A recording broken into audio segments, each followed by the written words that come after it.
नमस्कार दोस्तों, कैसे हो आप सभी लोग। आई होप आप सभी लोग अच्छे होंगे, स्वस्थ होंगे। तो आज की ये प्रातःकालीन वीडियो मैं शुरू करने जा रहा हूँ हमारे पॉलिटी के ऊपर। आज पॉलिटी में मेरा टॉपिक होगा राष्ट्रपति, जो कि आपके सारे एग्ज़ाम्स में, जो भी इंडिया के एग्ज़ाम्स हैं हमारे कॉम्पिटिटिव एग्ज़ाम्स, उसमें राष्ट्रपति से रिलेटेड सवाल पूछे ही पूछे जाते हैं। तो आप सभी लोगों से मेरी एक ही आशा रहेगी कि आप सभी लोग वीडियो को अच्छे से देखें और आने वाले एग्ज़ाम्स में इन क्वेश्चंस का फ़ायदा उठाएं। ठीक है दोस्तों, शुरू करते हैं। आज का पहला प्रश्न राष्ट्रपति से संबंधित पहला प्रश्न है, कथन और कारण से रिलेटेड है। संघीय कार्यपालिका का मुखिया भारत का राष्ट्रपति होता है। कथन कारण है, राष्ट्रपति की शक्तियों की कोई सीमा नहीं है। तो दो वक्तव्य दिए गए हैं, तो बताना है कि दोनों सही है और एक दूसरे से कोरिलेट करते हैं। तो पहले देखते हैं, संघीय कार्यपालिका का मुखिया भारत का राष्ट्रपति होता है। ये तो बिल्कुल करेक्ट है। कार्यपालिका का जो मुखिया होता है भारत का, वो कौन होता है? राष्ट्रपति होता है। तो और कारण दूसरा पूछ रहा है, राष्ट्रपति की शक्तियों की कोई सीमा नहीं है। तो राष्ट्रपति की शक्तियों की कोई ना कोई सीमा तो होती है। अब वैसे भी नॉर्मली देखा जाए, हर किसी इस इन यूनिवर्स में कहीं ना कहीं शक्तियों की सीमा होती है, लेकिन ये तो इंडिया की बात हो रही है, खासकर राष्ट्रपति, प्रेसिडेंट, जिसे हम क्या कहते हैं, स्टैम्प। मतलब रबड़ स्टैम्प के नाम से भी राष्ट्रपति को कहीं ना कहीं कई बार बोला जाता है। तो राष्ट्रपति शक्तियों की सीमा बाध्य है, तो ये दूसरा गलत हो गया। ठीक है, तो देखते हैं कौन सा सही है। ए और आर दोनों सही है। तो दूसरा तो बिल्कुल भी गलत नहीं है, पहला और दूसरा बिल्कुल गलत हो गया। ए सही है, आर गलत है, तीसरा आंसर करेक्ट हो गया। ठीक है दोस्तों, अगले क्वेश्चन की ओर चलते हैं। भारत में राष्ट्रपति का निर्वाचन किस प्रकार होता है? चार ऑप्शन दिए गए हैं, प्रत्यक्ष रूप से राज्यसभा के सदस्यों के द्वारा, लोकसभा के सदस्यों द्वारा, या अप्रत्यक्ष मतदान मतदान के द्वारा। क्या आपने कभी देखा है कि राष्ट्रपति का चुनाव होता है तो आप लोग देने जाते हो? तो मेरे ख्याल से मैंने तो नहीं देखा आज तक, तो ये नहीं होता है। क्यों? क्यों मैं इसलिए कह रहा हूँ कि राष्ट्रपति के चुनाव के लिए हम लोग डायरेक्ट वोट नहीं डालते हैं। हम लोग डालते हैं, जैसे आप कोई जिला पंचायत पे चुनाव होते हैं, विधायक लेवल पे चुनाव होते हैं, या फिर सांसद, तो कई तरह के जो चुनाव में हम लोग वोट डालने जाते हैं। लेकिन हम क्या राष्ट्रपति के चुनाव में जाते हैं? नहीं जाते। प्रत्यक्ष रूप से राष्ट्रपति कहीं ना कहीं हम उसको वोट नहीं देते। तो राज्यसभा के सदस्यों के द्वारा क्या राष्ट्रपति का निर्वाचन होता है? तो भाई अकेले तो नहीं होता होगा, इतना बड़ा राष्ट्रपति है। कहीं ना कहीं देश में और भी हमारे संस्थाएं हैं, सदन है, हमारी दूसरी सदन है। ठीक है, तो लोकसभा के सदस्यों के द्वारा अगर ये दोनों कह सकते हैं, तो कहीं ना कहीं साथ में मिलकर करते हैं, लेकिन उसके साथ और भी करते हैं। ऑप्शन नंबर चौथा, अप्रत्यक्ष मतदान के द्वारा। तो ये option number D correct answer है। कैसे? मैं बताता हूँ आपको। अप्रत्यक्ष मतदान में क्या होता है, राष्ट्रपति को चुनाव के लिए राज्यसभा प्लस लोकसभा प्लस राज्य की विधानसभा प्लस दिल्ली पौंडीचेरी की विधानसभाओं के निर्वाचित सदस्य भाग लेते हैं। तो ऑप्शन नंबर डी इसका करेक्ट आंसर है। ठीक है दोस्तों, ऑप्शन नंबर डी। अगले क्वेश्चन की ओर चलते हैं।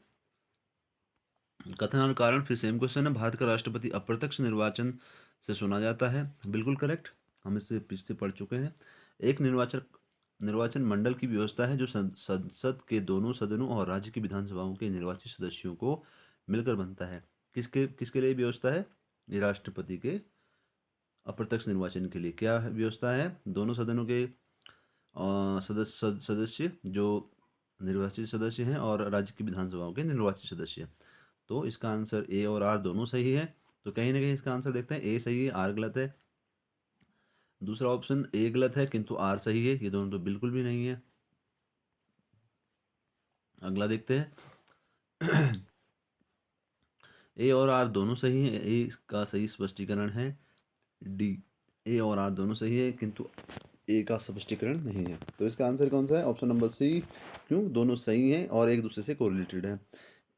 ए का सही स्पष्टीकरण कौन सा है इसमें? आर। ठीक है, तो option number C correct answer है। अगले प्रश्न की ओर चलते हैं। भारत में राष्ट्रपति का चुनाव किया जाता है, कैसे किया जाता है? अभी बता चुका, एकल हस्तांतरीकरण मत प्रणाली द्वारा। प्रत्यक्ष निर्वाचन द्वारा तो नहीं किया जाता, अनुपातिक द्वारा नहीं किया जाता। तो option number B correct answer है। अगले प्रश्न की ओर चलते हैं। राष्ट्रपति के निर्वाचन मंडल के सदस्य होते हैं। जब राष्ट्रपति चुना जाता है तो उसमें कौन कौन से सदस्य होते हैं, कौन कौन लोग होते हैं, वो उसकी बात हो रही है। कौन संसद के दोनों सदनों के निर्वाचित सदस्य? सही बात है, अभी मैंने बात की है, लोकसभा प्लस राज्यसभा। राज्य विधानमंडलों के दोनों सदनों के निर्वाचित सदस्य, विधानमंडलों की बात हो रही है ना कि विधानसभा की, ये बिल्कुल करेक्ट इनकरेक्ट है। ऑप्शन नंबर सी, सभी राज्य की विधानसभाओं के निर्वाचित सदस्य, ये बिल्कुल करेक्ट है, इसके ऊपर बात हो चुकी है। ऑप्शन नंबर सी भी करेक्ट है इसका। ठीक है, एक सेकंड। तो इसका जो आंसर अभी तक हमने को देखने को मिला है, ए और सी बिल्कुल दोनों करेक्ट हैं। ठीक है, चौथा है दिल्ली और पांडिचेरी विधानसभाओं के निर्वाचित सदस्य। तो ऑप्शन नंबर ए, सी और डी, 1, 2 और 4 करेक्ट हैं, और ऑप्शन नंबर बी गलत है। तो इसका आंसर देखते हैं कौन सा होगा। ऑप्शन नंबर डी, ए 3 और 4 एकदम करेक्ट है। अगले क्वेश्चन की ओर चलते हैं। अभी तक तो हमने निर्वाचन में कौन भाग लेते हैं ये जाना, अब कौन नहीं लेते हैं या कौन सम्मिलित नहीं होते हैं उनके ऊपर बात हो रही है। राष्ट्रपति के निर्वाचन के हेतु निर्वाचन में सम्मिलित नहीं है। तो देखो, लोकसभा के निर्वाचित सदस्य तो होते ही है, पहले ही बता चुका हूँ, राज्यसभा के भी होते हैं, प्लस विधानसभाओं के भी होते हैं, प्लस दिल्ली पौंडीचेरी के भी होते हैं।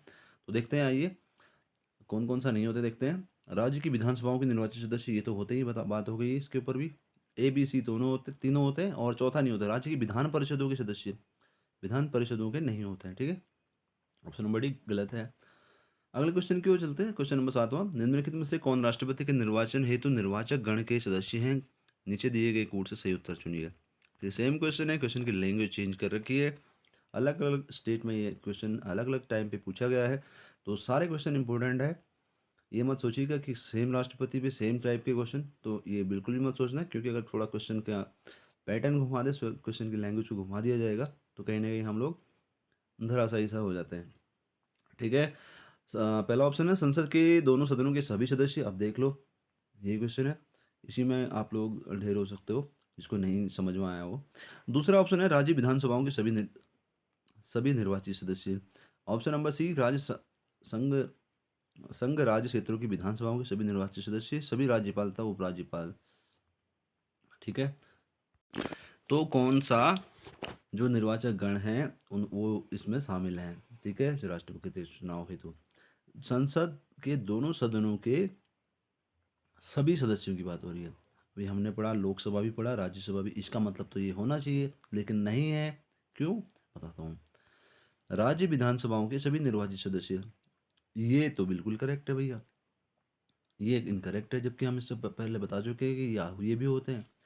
अब तीसरा है संघ राज्य क्षेत्रों की विधानसभाओं के सभी निर्वाचित सदस्य। संघ राज्य क्षेत्र की विधानसभाओं के सभी निर्वाचित सदस्य, ये भी करेक्ट है। ठीक है, ऑप्शन नंबर बी, डी, सभी राज्यपाल तथा उपराज्यपाल, ये इनकरेक्ट है। ठीक है, तो ऑप्शन के हिसाब से हमारे पास 2 और 3 होने चाहिए, 2 और 3, तो ऑप्शन नंबर बी इसका करेक्ट आंसर है। अब मैं बताता हूँ क्यों। पहला ऑप्शन की ओर जाते हैं, सभी सदस्यों के ऊपर जब मैं बात कर रहा हूँ, सभी सदस्यों का मतलब ये होता है कि अब ये तो है नहीं कि ना राज्यसभा और लोकसभा में सभी निर्वाचित ही होंगे। ठीक है, तो उसमें जब तक निर्वाचित शब्द हम नहीं देखेंगे, ठीक है, तब तक हम इसको करेक्ट नहीं कर सकते, इसको आगे नहीं बढ़ सकते, या राष्ट्रपति के चुनाव में ये लोग शामिल होते हैं या नहीं हो सकते, इस पर हम अ, नहीं जान सकते हैं। ठीक है, सभी सदस्यों की बात हो रही है यहाँ पर, सदस्य निर्वाचित भी हो सकते हैं। ठीक है, तो ये और बिना निर्वाचित भी सदस्य हो सकते हैं, तरीका अलग है दोनों सदस्यों में। ठीक है, अगले क्वेश्चन को चलते हैं। भारत के राष्ट्रपति के चुनाव के लिए चुनाव मंडल के सदस्य होते हैं। चुनाव मंडल के कौन कौन से सदस्य होते हैं? हमारे प्रेसिडेंट के जब चुनाव होते हैं, तो अभी देखो, मैंने इससे पहले बोला था निर्वाचित या चुने हुए सदस्यों की बात हो रही है यहाँ पर। ठीक है, चुने हुए सदस्य, राज्यसभा के चुने हुए सदस्य, ठीक, विधानसभा के चुने हुए सदस्य, राज्य विधान परिषद के चुने हुए सदस्य, ये बिल्कुल गलत होगा। तो 1, 2 और 3 इसका करेक्ट आंसर होगा, option number C correct answer है। जहाँ पर चुने हुए सदस्य ना आए ना, तो उसको, उस ऑप्शन को कहीं ना कहीं हमें गलत मानना है। ठीक है, राष्ट्रपति के चुनाव हेतु। अगला क्वेश्चन, भारत के राष्ट्रपति चुने जाने हेतु क्या एलिजिबिलिटीज़ हैं, वो देखते हैं। केवल राज्यसभा के सदस्यों के द्वारा चुना जाता है क्या राष्ट्रपति? केवल लोकसभा के सदस्यों के द्वारा चुना जाता है? 1 और 2 दोनों गलत है, केवल तो नहीं चुना जाता, केवल की बात हो रही है।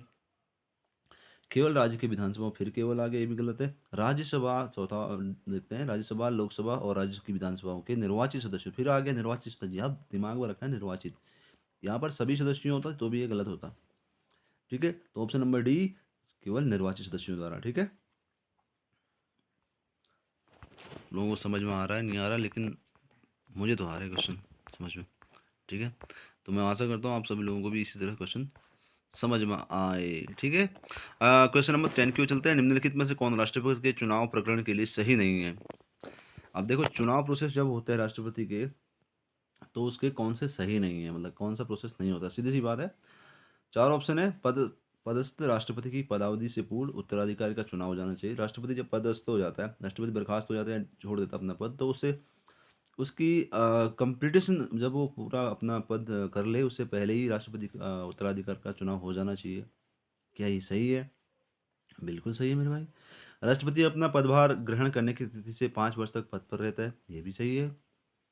ठीक है, राष्ट्रपति का उत्तराधिकारी आने तक कार्यकाल की समाप्ति पर वह पद पर बना रहेगा। ठीक है, जब मुझे कोई पद मिला है, मैं राष्ट्रपति के पद पर हूँ या कोई अन्य है, तो जब तक उसका कोई दूसरा उत्तराधिकारी नहीं आ जाता, तब तक वो अपना पद क्यों छोड़ेगा, ये भी ऑप्शन सही है।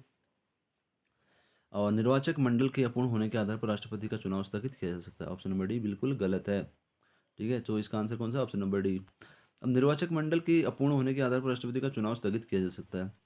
ठीक है, ये बिल्कुल गलत है, तो इसको देख लो, आप पढ़ लो इसको। इसका एक्सप्लेनेशन इस बॉक्स में है। और 1954 के तहत राष्ट्रपति का चुनाव एक निर्वाचक मंडल के सदस्यों द्वारा किया जाता है। इसमें संसद और राज्य की विधानसभाओं के निर्वाचित सदस्य शामिल होते हैं, सबको बताया मैंने। दिल्ली और पांडिचेरी की विधानसभाओं के निर्वाचित सदस्य भी इसमें शामिल किया जाता है। निर्वाचक मंडल के अपूर्ण होने अर्थात किसी विधानमंडल के बर्खास्त होने की वजह से राष्ट्रपति का चुनाव स्थगित नहीं किया जा सकता। ठीक है, तो राष्ट्रपति के चुनाव को इस आधार पर चुनौती नहीं दी जा सकती कि निर्वाचक मंडल अपूर्ण है, अन्य सभी विकल्प सही है। ठीक है, राष्ट्रपति निर्वाचन के मामले में AIR 1974 SC 1682 सुप्रीम कोर्ट ने यह निर्णय दिया कि राष्ट्रपति पद के लिए निर्वाचन को इस आधार पर न तो स्थगित किया जा सकता है और न ही अवैध ठहराया जा सकता है कि किसी राज्यसभा को भंग कर दिए जाने के कारण निर्वाचक नामावली अधूरी थी। ओवरऑल इतना बड़ा अगर नहीं समझ में आ रहा है तो ये दिमाग में रखो, राज्यसभा प्लस लोकसभा प्लस राज्य की विधानसभाएं प्लस हमारे यूनियन टेरिटरीज संघ लोग, सॉरी दिल्ली पांडिचेरी की जो विधानसभाओं, इनमें से अगर कोई भी अगर अपूर्ण स्थिति में है, ठीक है, अपूर्ण तो उनको हम स्थगित नहीं कर सकते। ठीक है, राष्ट्रपति के चुनाव को हम स्थगित नहीं कर सकते, ऑप्शन नंबर डी करेक्ट है। अगले क्वेश्चन क्यों चलते हैं। भारत के राष्ट्रपति के उम्मीदवार के प्रस्ताव का अनुसमर्थन किया जाना चाहिए, किसके द्वारा। 50 यहाँ पर 10 20 15 15 निर्वाचकों द्वारा, तो ये आंसर गलत है। ऑप्शन है इसका 50। ठीक है, कितने निर्वाचकों द्वारा किया जाना चाहिए, 50 निर्वाचकों का अनुसमर्थन किया जाना चाहिए। ठीक है, इस बॉक्स को आप पढ़ सकते हो।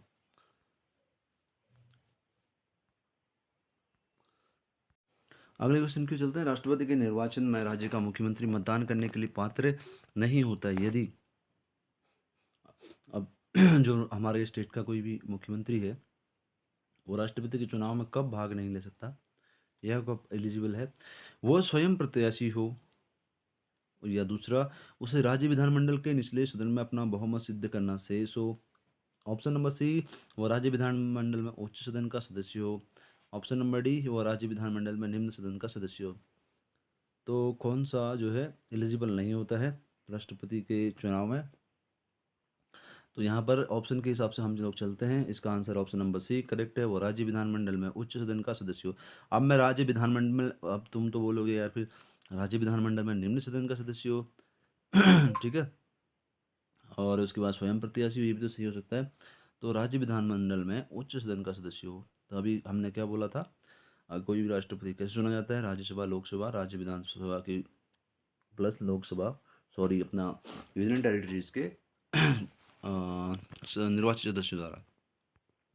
तो इसी आधार पर हम इसको करेक्ट मानते हैं, और राज्य विधानमंडल में उच्च सदन का सदस्य हो। तो इसको एक्स का एक्सप्लेनेशन हम पढ़ लेते हैं, किसी के मन में कोई डाउट ना रहे। ठीक है, अनुच्छेद 54 के अनुसार राष्ट्रपति के चुनाव में राज्य विधानमंडल के उच्च सदन अर्थात विधान परिषद के सदस्य मतदान नहीं करते हैं। अब ये भी इम्पोर्टेंट है। अतः मुख्यमंत्री सदन का सदस्य हो तो वो राष्ट्रपति के चुनाव में मतदान करने के लिए पात्र नहीं होता है। जब अनुच्छेद 54 ये कहता है ना, राष्ट्रपति के चुनाव में राज्य विधानमंडल के उच्च सदन अर्थात विधान परिषद के सदस्य, मतलब सीधी सी बात है। राज्य विधानमंडल के उच्च सदन, जब विधानमंडल का उच्च सदन कौन सा होता है? विधान परिषद। विधान परिषद, ठीक है। विधान परिषद के सदस्य क्या भाग ले सकते हैं राष्ट्रपति के चुनाव में? मैंने पहले ही बताया था, वो ले ही नहीं सकते। राज्यसभा, लोकसभा, विधान सभाओं के सदस्य ले रहे थे, न कि विधान परिषद के। तो ऑप्शन नंबर सी इसका करेक्ट आंसर है। ठीक है दोस्तों, काफ़ी। अगला क्वेश्चन, राष्ट्रपति के उम्मीदवार के लिए क्या आवश्यक नहीं है? राष्ट्रपति, जब हम, अगर मैं भी राष्ट्रपति बनना चाहूँ तो मेरे लिए क्या आवश्यक नहीं है? तो पहला है कि आयु 35 वर्ष होनी चाहिए, ये तो उसकी मेन प्राथमिकता है। पढ़ा लिखा हो। तीसरा, सांसद चुने जाने योग्यता रखता हो, देश का नागरिक हो। ठीक है, ये तो सबको मालूम होगा, देश के नागरिक हो और 35 साल की उम्र होनी चाहिए राष्ट्रपति के चुनाव में शामिल होने के लिए। सांसद चुने जाने की योग्यता रखता हो। अब देखो, सांसद चुने जाने की योग्यता रखता हो, कहीं न कहीं ये भी आप लोगों को लगेगा सही है। पढ़ा लिखा हो, ये भी सबको लगेगा पढ़ा लिखा होना चाहिए। लेकिन कई-कई लोगों को लगेगा कि यार हमारे संविधान में तो ऐसा कहीं नहीं है पढ़ा लिखा हो। तो ऑप्शन नंबर 20 का करेक्ट है, वैसे भी यही आंसर इसका करेक्ट है। ठीक है? संविधान के अनुच्छेद 58 ए के तहत राष्ट्रपति निर्वाचित होने के लिए अर्हताओं का उल्लेख किया गया है, जिसके अनुसार उम्मीदवार का पढ़ा लिखा होना अर्हता नहीं है। तो मतलब ये क्या है, कोई अनपढ़ भी हमारा राष्ट्रपति बन सकता है, ये याद रख लो। लेकिन उसके अंदर वो क्वालिटीज़ होनी चाहिए भाई, वो एलिजिबिलिटीज़ होनी चाहिए, हमारा संविधान कहता है। अगले क्वेश्चन की ओर चलते हैं। भारत के राष्ट्रपति के विषय में निम्नलिखित कथनों पर विचार करना है। ठीक है, सेम क्वेश्चन है। भारत में जन्मा नागरिक हो। दूसरा, उसे 35 वर्ष की उम्र पूरी कर ली हो, ये तो हमने पढ़ा, ये सही है। उसे संसद का सदस्य निर्वाचित होने की योग्यता रखनी चाहिए, ये भी सही है। तो अब इसके हिसाब से हमें देखना, भारत में जन्मा नागरिक हो, ये तो कहीं न कहीं मुझे नहीं लगता। क्यों नागरिक होना चाहिए भारत का, ये अलग बात है, लेकिन भारत में जन्मा हो, ये अलग बात है। क्यों नागरिकता के लिए भी हमें, नागरिकता कैसे मिलती है उसके लिए भी हम एक अलग से टॉपिक लेके आएँगे। नागरिकता के लिए भी क्या यही नहीं कि हम भारत में ही जन्मे हो, ऐसा नहीं है। भारत की नागरिकता के लिए कई प्रमाण होते हैं। तो ऑप्शन नंबर 1 तो बिल्कुल गलत है। जहाँ एक गलत है तो मेरे ख्याल से एक पहला गलत हो गया, तीसरा गलत हो गया, चौथा गलत हो गया। तो इसका मतलब तीसरा भी गलत है। संसद का सदस्य निर्वाचित होने की योग्यता रखनी चाहिए। तो इसका answer option number B correct answer है। ठीक है, अगले क्वेश्चन की ओर चलते हैं दोस्तों।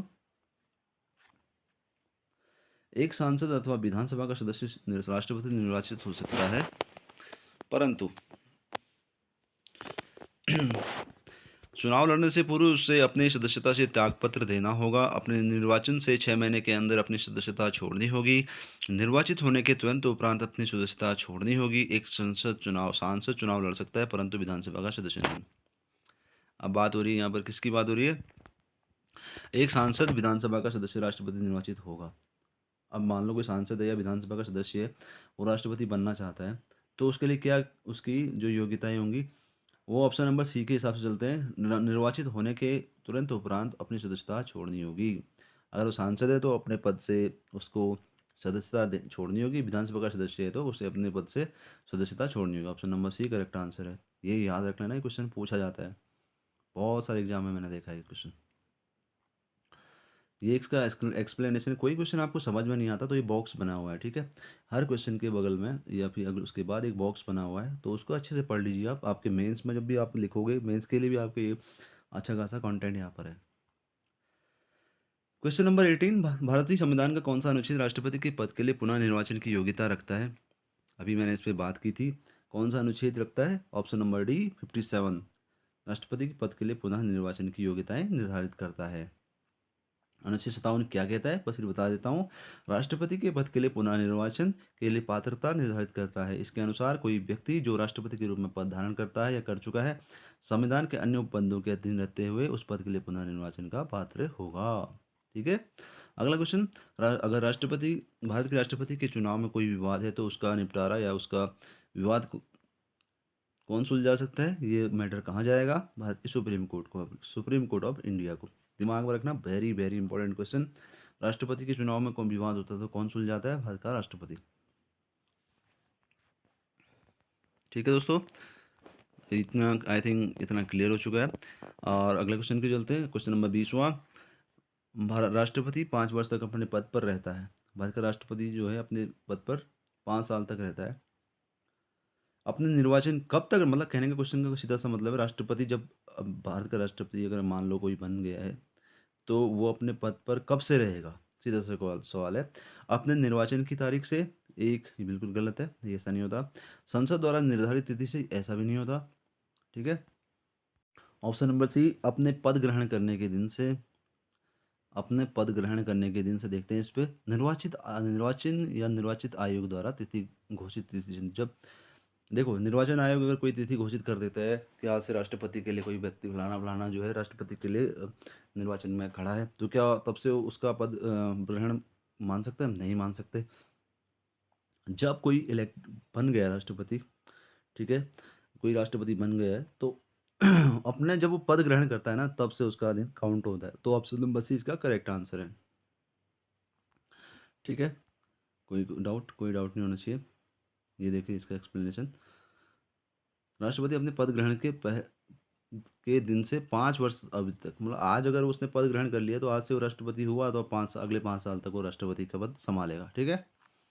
भारत के राष्ट्रपति अपना त्यागपत्र किसको संबोधित करके देते हैं? अगर मैं राष्ट्रपति हूँ तो मैंने त्यागपत्र देना, तो मैं किसको दूंगा? उपराष्ट्रपति को। Option number B correct answer है। भारत का राष्ट्रपति अपना त्यागपत्र किसको सौंपता है? अब फिर वही क्वेश्चन है, भारत के उपराष्ट्रपति को। भारत के राष्ट्रपति को उसके पद से हटाया जा सकता है। अगर मैं राष्ट्रपति बन गए, आप में से कोई बंदा अगर राष्ट्रपति बन गया तो उसे कैसे हटाया जा सकता है? भारत के प्रधानमंत्री मोदी जी हटा सकते हैं क्या? नहीं हटा सकते। लोकसभा के सदस्य क्या हटा सकते हैं? अकेले नहीं हटा सकते। भारत के मुख्य न्यायाधीश क्या हटा सकते हैं? नहीं हटा सकते। संसद द्वारा हटाया जा सकता है। संसद द्वारा कैसे हटाया जा सकता है? अब देखो भाई, मेरे को अगर राष्ट्रपति बना दिया और मेरे को जो पावर मिली मैं उसका दुरुपयोग करूंगा, तो कहीं ना कहीं उस दुरुपयोग के कारण मुझे हटाना पड़ेगा। तो क्या होता है, संसद या फिर जो उसकी पावर की जो अतिक्रमणता है, उसके पावर का जो मिसयूज है, तो उसके द्वारा ही हटाया जा सकता है। तो इस तरह के क्लॉजेज होते हैं उसको हटाने के लिए, उसका संविधान का अतिक्रमण करने पर। ठीक है। और उसके उसके ऊपर क्या चलाते हैं, महाभियोग की प्रक्रिया होती है। ठीक है। महाभियोग की प्रक्रिया में उसको हटाया जाता है। संसद दोनों सदनों के कुछ सदस्यों के द्वारा ही मिलकर महाभियोग लगाया जाता है। तो वो एक पद्धति होती है, उसके तहत राष्ट्रपति को हटाया जाता है। उस प्रोसेस को क्या कहते हैं? महाभियोग। ठीक है। अगला क्वेश्चन, क्वेश्चन नंबर 24वां, भारतीय संविधान के किस अनुच्छेद के राष्ट्रपति को महाभियोग लगाने की प्रक्रिया है? तो महाभियोग लगाने की प्रक्रिया अनुच्छेद 61 में है। किसमें? 61 अनुच्छेद में महाभियोग लगाया जाता है। ठीक है। अगला क्वेश्चन है, राष्ट्रपति को महाभियोग द्वारा हटाने की प्रक्रिया किस अनुच्छेद में? अनुच्छेद 61 में। ठीक है। Very very important question. महाभियोग पे भी क्वेश्चन बनाया जाता है, अनुच्छेद 61 क्वेश्चन। ठीक है। अगला प्रश्न, भारत के राष्ट्रपति को कार्य अवधि की समाप्ति को से पूछ अपने पद से हटाया जा सकता है भाई। फिर वही क्वेश्चन है, इसमें अनुच्छेद पूछा था पहले, तो अब ये पूछा गया महाभियोग। तो किसको हटाने के लिए? राष्ट्रपति को हटाने के लिए कौन सा प्रोसेस होता है? महाभियोग। कोई भी अपने पद का जब दुरुपयोग करता है तो उसको पद से बर्खास्त किया जाता है।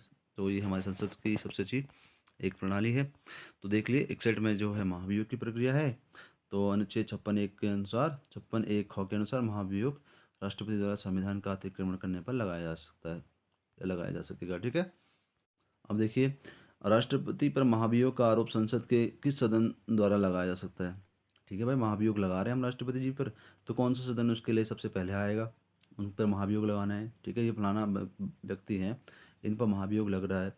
तो हमारे ये संसद राज्यसभा है, ये लोकसभा है, तो कौन सा सदन लगाएगा महाभियोग?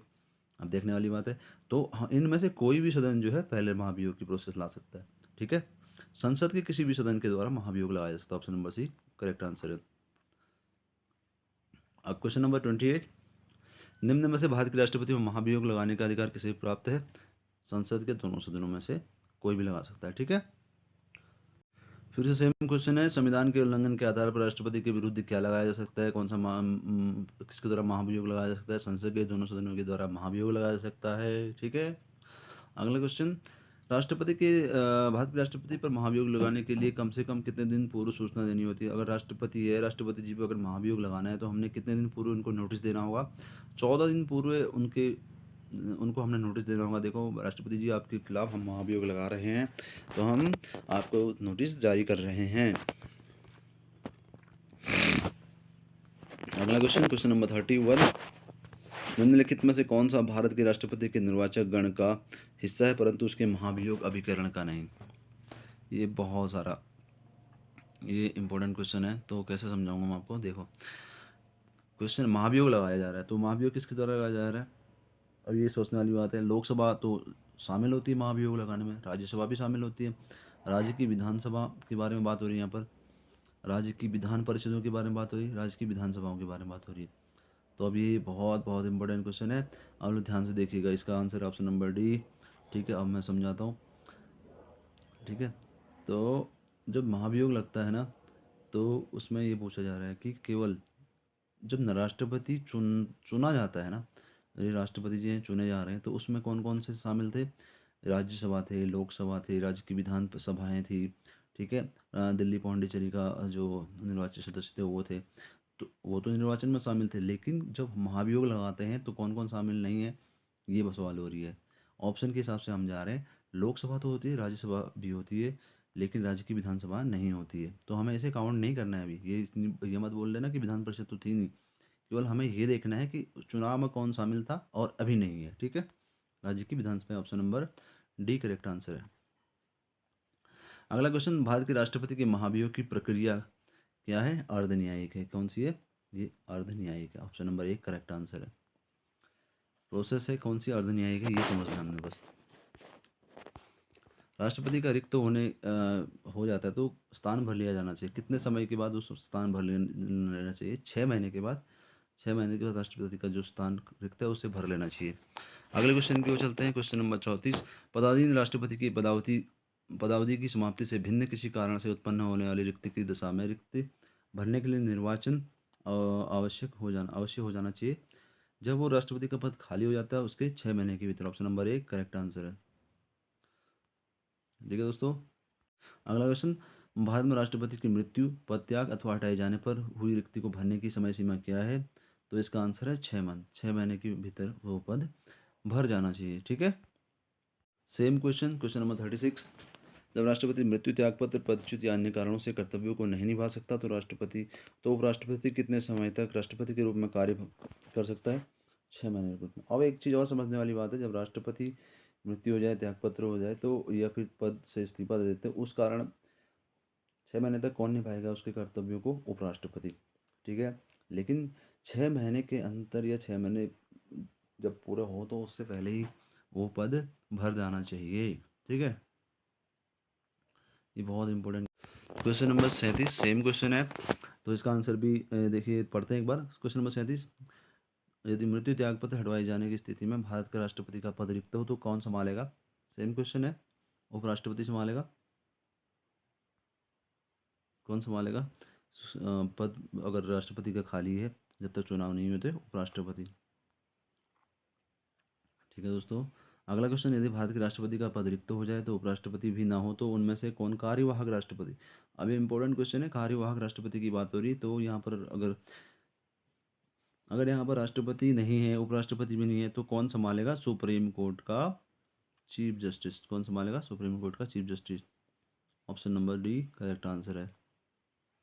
इसे भी बहुत इंपॉर्टेंट क्वेश्चन में माना गया है, तो इसको भी आप हल्के में नहीं लीजिएगा। क्वेश्चन नंबर 39, यदि राष्ट्रपति एवं उपराष्ट्रपति का पद खाली तो भारत के राष्ट्रपति के पद पर कौन कौन होगा? भारत का मुख्य न्यायाधीश, chief justice of India, CJI। ठीक है, तो अगले क्वेश्चन को चलते हैं। यदि भारत में राष्ट्रपति उपराष्ट्रपति का पद एक ही समय में बिंदु पर खाली हो जाए तो राष्ट्रपति का पद अस्थायी तौर पर निम्नांकित अधिकारी कौन संभालेगा? सेम क्वेश्चन है, अलग अलग एग्जाम, अलग अलग स्टेट में पूछा गया है, तो काफ़ी इंपॉर्टेंट है। तो कौन संभालता है? भारत का मुख्य न्यायाधीश। अगले क्वेश्चन की ओर चलते हैं, भारत का कार्यपालिक का अध्यक्ष कौन होता है? कार्यपालिका का अध्यक्ष कौन होता है? बात कर चुके हैं, भारत का राष्ट्रपति, ऑप्शन नंबर एक करेक्ट है। ठीक है दोस्तों, अगला क्वेश्चन, संघ की कार्यपालिका शक्तियां भारत के राष्ट्रपति में निहित हैं। ऑप्शन कारण दो, कार्यपालिका शक्तियां सरकार का व्यवसाय से चलाने से संबंधित है। देखो दोनों करेक्ट हैं। अब यहाँ पर लेकिन ये पूछा जा रहा है कि कथन और कारण एक दूसरे से कोरिलेट करते हैं या कारण जो है कथन से संबंधित। संघ की कार्यपालिका शक्तियां भारत के राष्ट्रपति में निहित है, ये तो बात सही है। कार्यपालिका शक्ति सरकार का व्यवसाय चलाने का संबंधित है, ये भी सही है। लेकिन कारण जो है कथन का जो की पुष्टि करता है। कार्यपालिका की शक्तियाँ सरकार का व्यवसाय चलाने से संबंधित है। संघ की कार्यपालिका की शक्तियाँ भारत के राष्ट्रपति में निहित है। दोनों कहीं ना कहीं आंसर सही है, लेकिन ए इसका करेक्ट आंसर नहीं है। ठीक है, तो इसका आंसर है ऑप्शन नंबर बी। ए और आर दोनों सही है, किंतु आर सही स्पष्टीकरण नहीं है ए का। अगला क्वेश्चन को चलते हैं।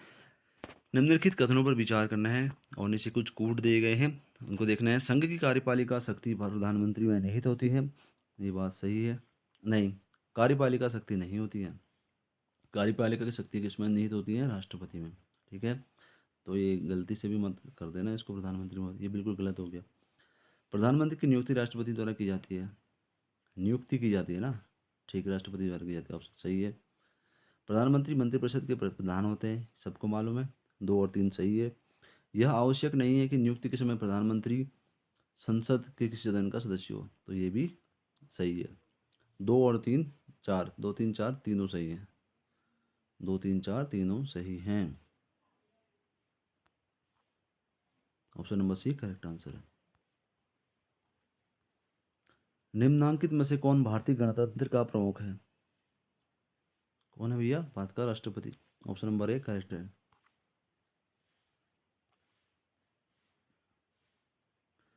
Question number 49। भारतीय संविधान के निम्नलिखित में से किस एक संशोधन द्वारा राष्ट्रपति को कोई भी मामला मंत्रिपरिषद द्वारा पुनर्विचार किए जाने के लिए वापस भेजने का अधिकार दिया गया है? तो कौन सा दिया गया है मंत्रिपरिषद द्वारा पुनर्विचार के लिए वापस भेजने का अधिकार? 44वें संविधान संशोधन द्वारा। ऑप्शन नंबर डी करेक्ट है। ठीक है, 44वें संविधान संशोधन 1978 द्वारा अनुच्छेद 74 ए में एक परंतु जोड़ा गया है, जिसके तहत राष्ट्रपति को कोई भी मामला मंत्रिपरिषद द्वारा पुनर्विचार किए जाने के लिए वापस भेजने का अधिकार दिया गया है। तो इसका आंसर कौन सा है? ऑप्शन नंबर डी, 44वें संविधान संशोधन द्वारा। क्वेश्चन नंबर 50वें के चलते राष्ट्रपति लोकसभा को कब भंग कर सकते हैं? भारत के प्रधान न्यायाधीश की अनुशंसा पर कर सकते हैं क्या राष्ट्रपति? नहीं कर सकते। लोकसभा की अनुशंसा पर कर सकते हैं क्या? नहीं कर सकते। केंद्रीय मंत्रिमंडल की अनुशंसा पर कर सकते हैं क्या? देखने वाली बात है। राज्य सभा की अनुशंसा पर कर सकते हैं क्या? ये भी नहीं कर सकते। तो option number C correct answer है। देखो, अनुच्छेद 85(2) क्या कहते हैं? राष्ट्रपति जो है लोकसभा भंग कर सकते हैं, किंतु राष्ट्रपति की शक्ति अनुच्छेद 74 ए के अधीन है, अर्थात वह ऐसा केंद्रीय मंत्रिमंडल की अनुशंसा पर ही कर सकता है। राष्ट्रपति ऐसा नहीं कि उनको मन हो रहा है कि आज भंग करने का, तो आज भंग कर देते हैं, ऐसा नहीं होता। उसके लिए क्या होता है, केंद्रीय जो मंत्रिमंडल होती है उनकी अनुशंसा होती है, तभी जाके ये आगे भंग करने का साहस होता है या पावर होती है। ठीक है, उल्लेखनीय है कि मंत्रिमंडल में कैबिनेट स्तर के मंत्री भी शामिल होते हैं।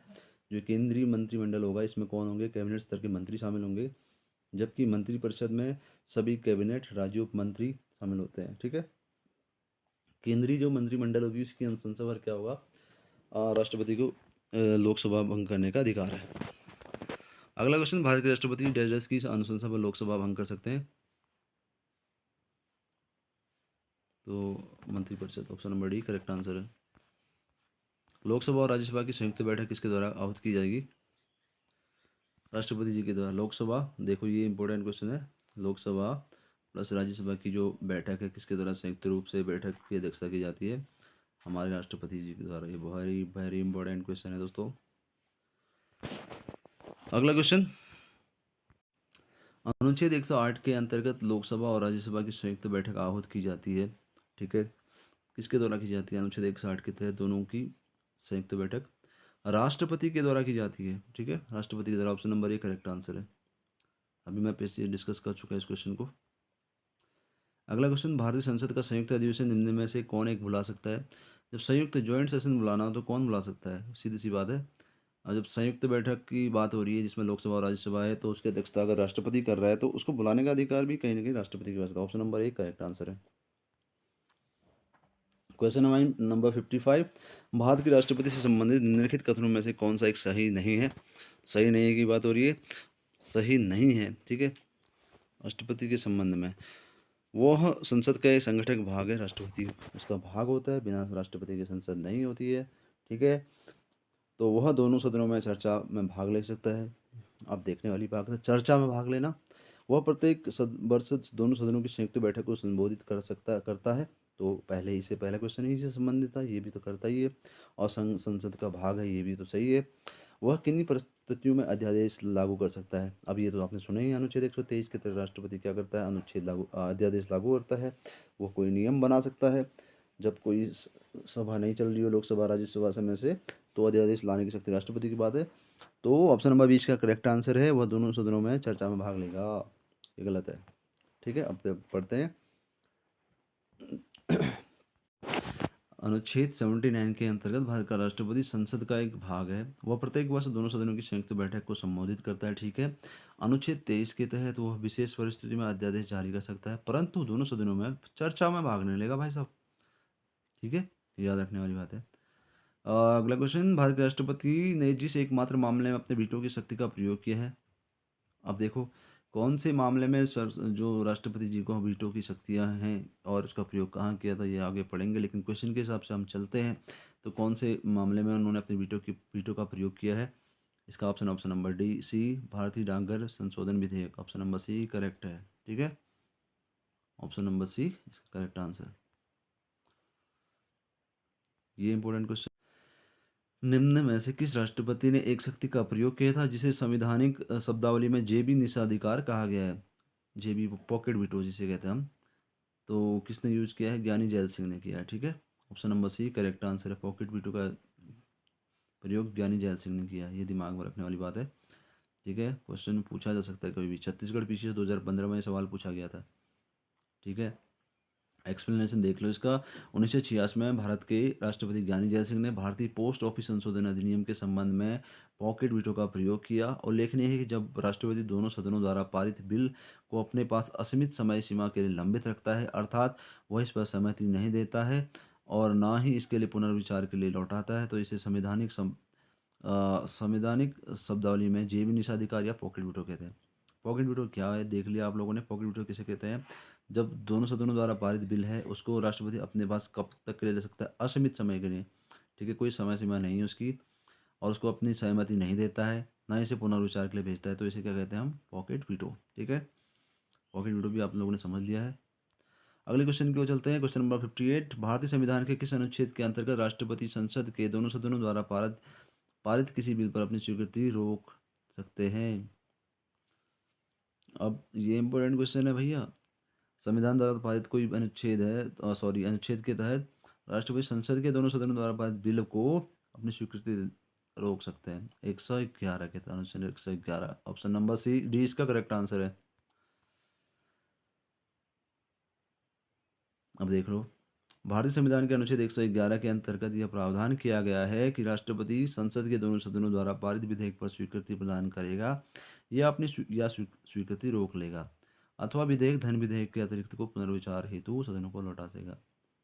ठीक है, अथवा धन विधेयक के अतिरिक्त को पुनर्विचार हेतु संसद को लौटा दे सकेगा। ठीक है, करेक्ट हो गया। अगला क्वेश्चन, जब कोई विधेयक संसद के दोनों सदनों द्वारा पारित कर दिया गया तो निम्नलिखित में उस विधेयक पर अनुमति रोकने का अधिकार प्राप्त किसको है। जब कोई विधेयक संसद के दोनों सदनों द्वारा पारित कर दिया गया है भाई साहब, तो कौन उसको या किसको उस विधेयक को अनुमति रोकने का अधिकार प्राप्त है, केवल राष्ट्रपति को। Option number A correct answer है, केवल किसको है, राष्ट्रपति को है। ठीक है, अब चलते हैं अगले क्वेश्चन की ओर। निम्न में से किस विषय पर राष्ट्रपति के लिए मंत्रिपरिषद से सलाह लेना आवश्यक नहीं है। कौन से विषय पर राष्ट्रपति जो है मंत्रिपरिषद से सलाह नहीं लेगा, तो इस पर बात हो रही है। राजदूतों की नियुक्ति हो तो मंत्रिपरिषद से तो सलाह लेनी पड़ती है, ये तो बिल्कुल सही है। विधेयकों पर स्वीकृति देना, दूसरा राज्यपाल द्वारा प्रेषित विधेयकों पर स्वीकृति देना, लोकसभा भंग करना, संविधान संशोधन विधेयक पर स्वीकृति देना। तो अभी चलते हैं क्वेश्चन के ऊपर। राजदूतों की नियुक्ति होगी तो बिना मंत्रिपरिषद की सलाह पर तो उनकी नियुक्ति नहीं कर सकते राष्ट्रपति। विधेयकों पर स्वीकृति, कोई विधेयक है उस पर स्वीकृति देना या नहीं देना राष्ट्रपति की पावर है। ठीक है, ये उसका आंसर भी सही है। और जो भी हैं राज्यपाल द्वारा प्रेषित विधेयक या फिर लोकसभा भंग करना, संविधान संशोधन विधेयक पर स्वीकृति देना, ये सब के सब क्या है, मंत्रिपरिषद की सलाह पर ही होते हैं। ठीक है, अगले क्वेश्चन को चलते हैं। क्वेश्चन नंबर 62, जब केंद्रीय मंत्रिमंडल ने वर्ष 2002 में, देखो ये 2015 में सवाल पूछा गया था, 2003 में पूछा गया है, लेकिन आप ये मत सोचिए 2002 लिखा हुआ है, छोड़ दें इसको। जब केंद्रीय मंत्रिमंडल ने वर्ष 2002 में चुनावी सुधार पर अध्यादेश में बिना किसी बदलाव के उसे राष्ट्रपति को वापस भेजा, तब राष्ट्रपति ने भारतीय संविधान के कौन से अनुच्छेद के अंतर्गत उसे अपनी सहमति दी थी? अनुच्छेद 123 के तहत, ठीक है, अध्यादेश की शक्ति जिसे हम कहते हैं, ठीक है, अध्यादेश जारी करता है राष्ट्रपति अनुच्छेद 123 के तहत, ठीक है। अगला क्वेश्चन, संविधान के किस अनुच्छेद के अंतर्गत भारत के राष्ट्रपति को अध्यादेश जारी करने की शक्ति है? सेम क्वेश्चन है, अनुच्छेद 123, इंपॉर्टेंट सवाल है।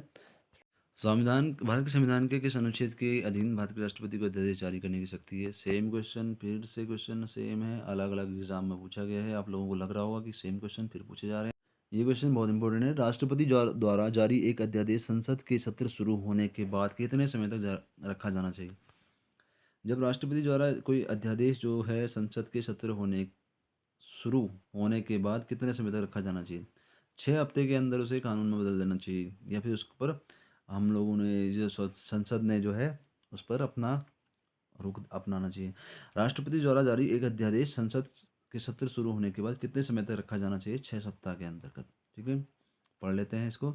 अनुच्छेद 123(2) के अनुसार राष्ट्रपति द्वारा जारी अध्यादेश को संसद के सत्र शुरू होने के बाद 6 महीने के अंदर अनुमोदित होना चाहिए, ठीक है। कितने महीने के अंदर? 6 महीने के अंदर, सॉरी, 6 सप्ताह के अंतर्गत, 6 42 दिन के अंतर्गत, 42 दिन के अंतर्गत।